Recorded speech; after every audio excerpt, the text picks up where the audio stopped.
बच्चों आज हम सीखेंगे स्प्लिटिंग द मिडिल टर्म। तो पहला क्वेश्चन कहता है x square plus 7x plus 10। यार इसको हम कैसे स्प्लिट करें, क्योंकि इसका नाम क्या है बच्चों, स्प्लिटिंग द मिडिल टर्म। तो बीच वाली टर्म कौन सी है? आप बोलोगे ये 7x वाली बीच टर्म है, बीच वाली टर्म है, आपको दिख रहा होगा। ये फर्स्ट टर्म है, ये सेकेंड टर्म है, ये थर्ड टर्म है। तो बीच वाली टर्म क्या है? 7x। तो पहला स्टेप क्या होता है बच्चों? पहला स्टेप हमें ये कहता है कि जो पहला टर्म है और जो थर्ड टर्म है, फर्स्ट सेकंड और थर्ड, तीन टर्म दिख रहे हैं आपको। तीन में से जो पहला टर्म है और आखिरी टर्म है, लास्ट टर्म है, थर्ड टर्म है, उसको मल्टीप्लाई करो। यार एक्स स्क्वायर के आगे कुछ भी नहीं है, कुछ भी नहीं है तो 1 होगा, है ना। तो यार 1 को और 10 को मल्टीप्लाई कर दो, फर्स्ट टर्म और लास्ट टर्म को मल्टीप्लाई कर दो। कोई दिक्कत? 1 को 10 से मल्टीप्लाई कर दोगे तो 10 आएगा, कोई भी दिक्कत नहीं है। सेकंड स्टेप कहता है यार ये जो 10 आया है ना, इसका एलसीएम ले लो। अब इसका एलसीएम या फिर फैक्टर निकालना तो आता ही है। 2 आएगा, फिर यहाँ 5 आएगा, यहाँ पे भी 5 लिखोगे और 1 आ जाएगा। तो बेसिकली 10 का फैक्टर क्या आया? 2 × 5। कोई दिक्कत? इसमें भी कोई दिक्कत नहीं होगी। फिर 7x को, बहुत ध्यान से सुनना ये बात, 7x को हमें ऐसे स्प्लिट करना है कि भाई मल्टीप्लिकेशन करके तो 10 आ जाए, मल्टीप्लाई करके क्या आ जाए? 10 आ जाए, और ये प्लस माइनस करके 7 का 7 ही रहना चाहिए, 7 का 7 ही रहना चाहिए। तो यार आपको एक चीज़ दिख रही होगी, पहला स्टेप मैंने क्या बोला कि फर्स्ट और लास्ट टर्म को मल्टीप्लाई करो। तो आपने किया, 10 आया, 10 के बाद आपने फैक्टर निकाला, 2 और 5 आया, 2 × 5। ठीक है, क्या 2 × 5 10 नहीं होता? क्या 2 + 5 7 नहीं होता? क्या मैं इस 7 को ऐसे लिख सकता हूँ 2x + 5x + 10? क्यों? क्योंकि आप देखो, खुद सोचो, 2 और 5 को ऐड करोगे तो 7 का 7 ही आएगा, और 2 और 5 को मल्टीप्लाई करो, देखो 10 आ रहा है ना। 2 और 5 को मल्टीप्लाई करोगे तो 10 आ रहा है, और 2 और 5 को ऐड करोगे तो 7 का 7 ही रहेगा। ठीक है, तो हमने 7 को क्या लिखा? 2x + 5x। अब बच्चों इन दोनों में क्या कॉमन है? यार इन दोनों में क्या कॉमन है? तो आप बोलोगे x कॉमन है। अंदर क्या बचेगा? x + 2। कैसे बचेगा? ध्यान से सुनना बच्चों, एक्स स्क्वायर था, एक x अगर बाहर चला गया तो एक x तो अभी भी बचेगा ना, ऑब्वियस सी बात है। ठीक है, ये वाला x तो देखो 2 × x था, ये वाला x तो बाहर है, अभी भी 2 बचा। इन दोनों में क्या कॉमन है? आप बोलोगे यार 5 कॉमन है। फिर आप बोलोगे यार 5 के टेल में 5 कब आता है? आप बोलोगे 1 पे, तो ये सिर्फ x बचा। 5 के टेल में 10 कब आता है? आप बोलोगे 2 पे। तो यार यहाँ पे भी x + 2 आया, यहाँ पे भी x + 2 आया, तो एक बार x + 2 को कॉमन ले लो, और बच क्या गया? x + 5 बच गया, उसको लिख दो x + 5। तो ऐसे करते हैं स्प्लिटिंग द मिडिल टर्म। हम और एक और एग्जाम्पल करते हैं इसकी तरह ही। x² + 7x + 12 है। ठीक है, तो पहला स्टेप क्या होता है? थर्ड और फर्स्ट को मल्टीप्लाई कर दो, यानी 1 × 12 कितना आएगा? 12। यार x² के आगे कुछ नहीं है तो 1 है, तो 1 को 12 से मल्टीप्लाई करूँगा, 12 आएगा। फिर 7 को ऐसे तोड़ो कि मल्टीप्लिकेशन करके तो 12 आ जाए, और प्लस माइनस करके वो 7 का 7 ही रहना चाहिए।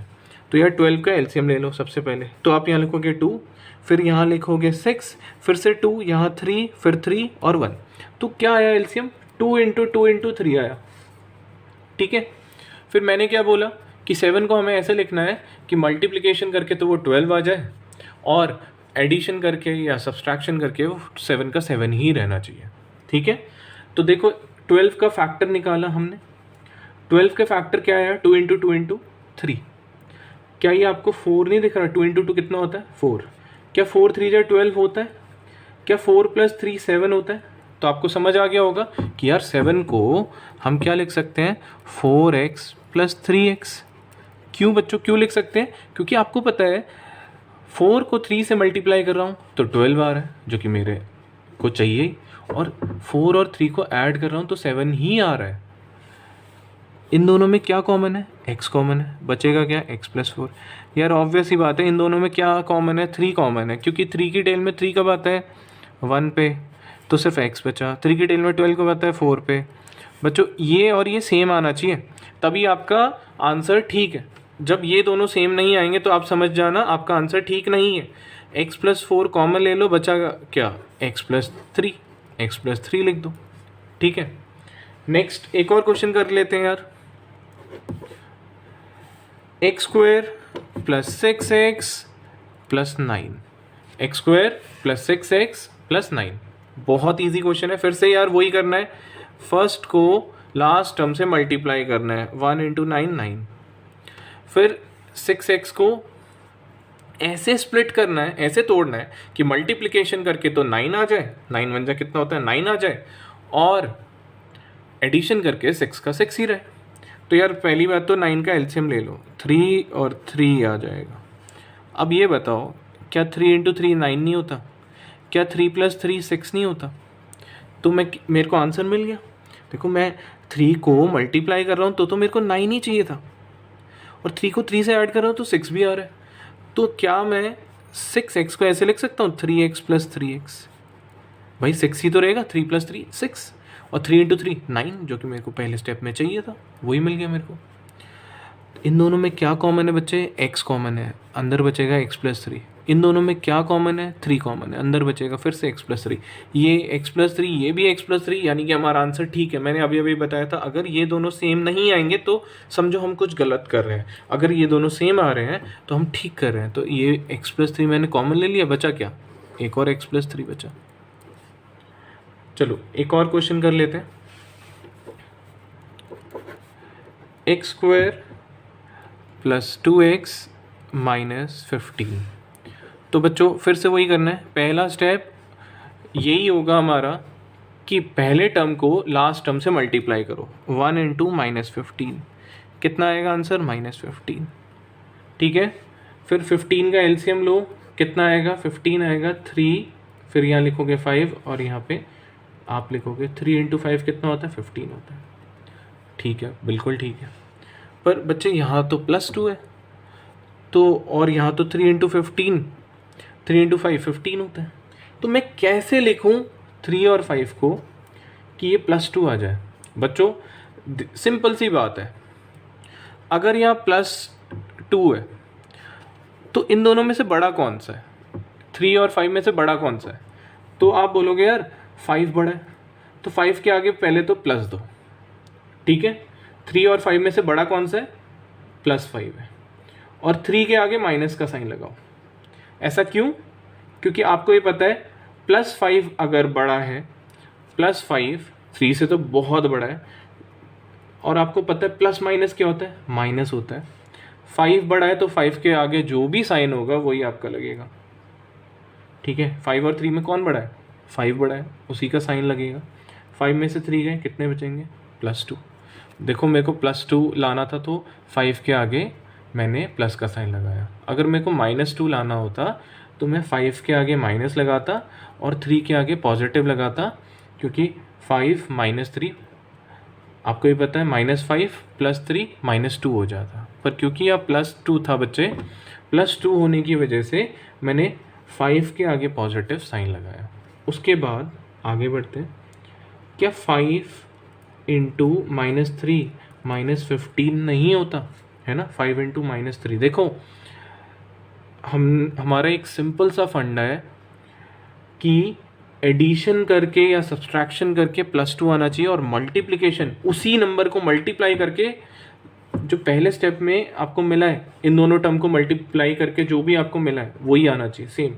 तो आप खुद सोचो, आप यहाँ पे +5x -3x लिखते हो, क्या ये 2 नहीं होगा? 5 - 3 2 नहीं होता प्लस का?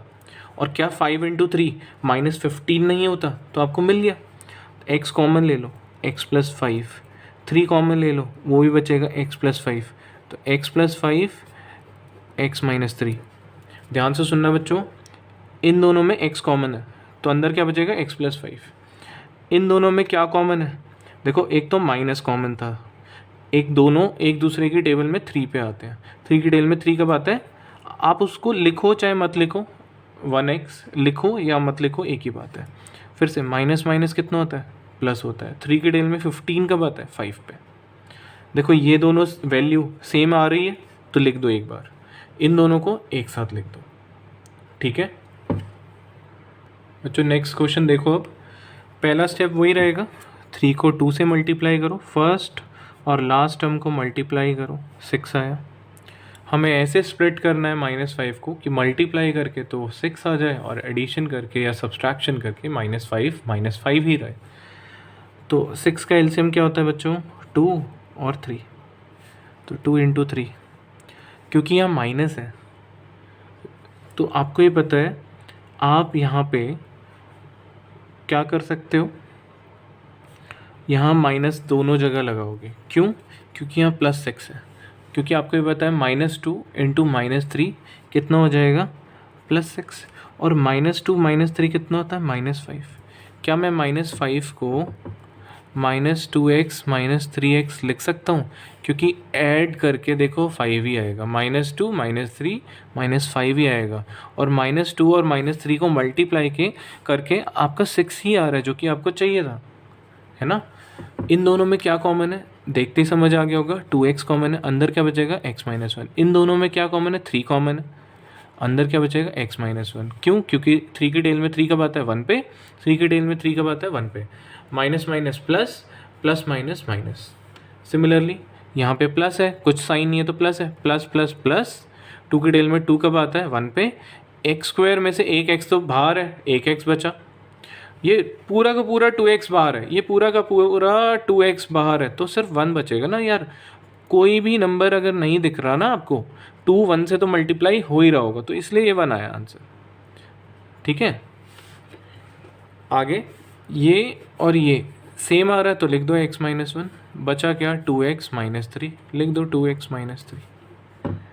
एक और क्वेश्चन कर लेते हैं। 6x² + 5x - 6। तो पहला स्टेप फिर से वही, 6 × -6 कितना आएगा? -36। तो 36 का एलसीएम अगर मैं लेता हूँ, 2 18 2 9 3 3, तो 2 × 2 × 3 × 3। तो मुझे क्या करना है? 5 को ऐसे लिखना है कि मल्टीप्लाई करके तो 36 आ जाए माइनस का, और ऐड सब्सट्रैक्ट करके इन नंबर को 5 का 5 ही रहे, 5 5 ही रहना चाहिए। तो मुझे पता है ये 3 3 जा कितना होता है? 9, 2 2 जा कितना होता है? ये 4। क्योंकि यहाँ प्लस है तो बच्चों इन दोनों में से बड़ा कौन है? 9 और 4 में से बड़ा कौन है? ऑब्वियस ही बात है 9 बड़ा है, तो उसके आगे प्लस का साइन लगाओ, 4 के आगे माइनस का साइन लगाओ, क्योंकि आपको पता है 9 4 जा कितना होता है? -36, क्योंकि प्लस माइनस माइनस होता है। और +9 में से 4 गए, कितने बचेंगे? 5 ही तो बचेंगे, है ना।